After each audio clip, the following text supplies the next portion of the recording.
In this video, we're going to talk about conformational isomers. So whenever we see the term isomer, we immediately know it's going to have the same molecular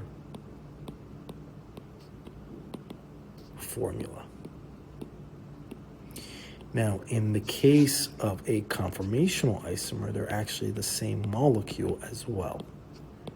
It's not just the same formula, it's the same molecule, but the only difference is it's going to have a rotation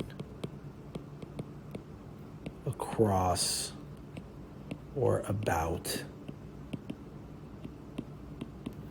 a C single bond C. So CC single bond.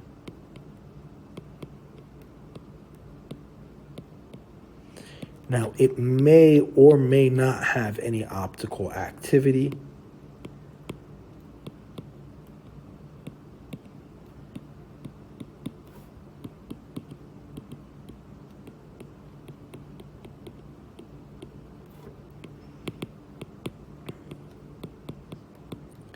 Depending on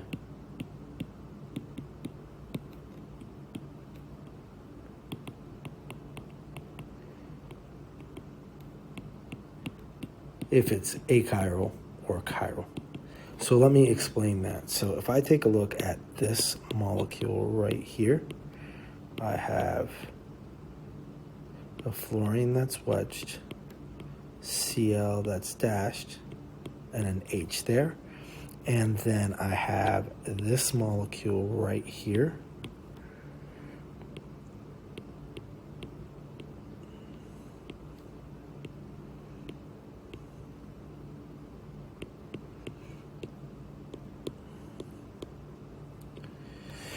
The relationship between these two molecules is that these two molecules are the same. The only thing is I've rotated across that CC bond.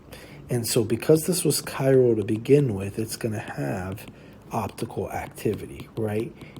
But since they're the same, it's going to be one, let's say, for instance, positive 30 in polarized light. Now, let's say it's an achiral molecule is the example, and I say CH3 here, and let's make that an Cl. So this molecule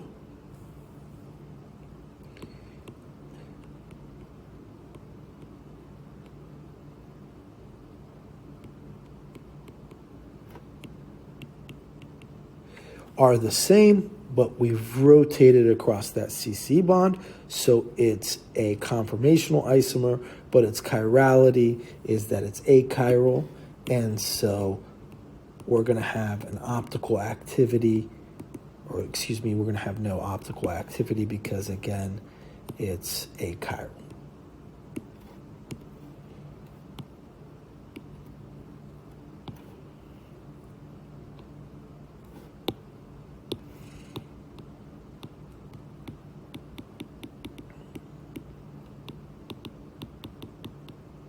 So to review, for it to be an isomer, it has to have the same molecular formula. Obviously, these molecules in these examples have the same molecular formula. For it to be conformational, it's actually going to be the same molecule with a rotation across a C-C single bond, and it may or may not have optical activity. Depends on if it's achiral versus chiral. In this example, we had chiral, so you're going to have optical activity of plus 30, for instance, and then here it's achiral, so it's going to have no optical activity. So if a problem ever gives you that there is a molecule or that the specific rotations are positive 15 and negative 30, these two cannot be conformational isomers because a conformational isomer would only have one optical activity, not two. These would have to be either distereomers, because they have different optical activities with different rotations, right? And so they cannot be the same molecule. Because this is the same molecule, it's going to have only one optical activity. It's going to polarize in one direction with one magnitude.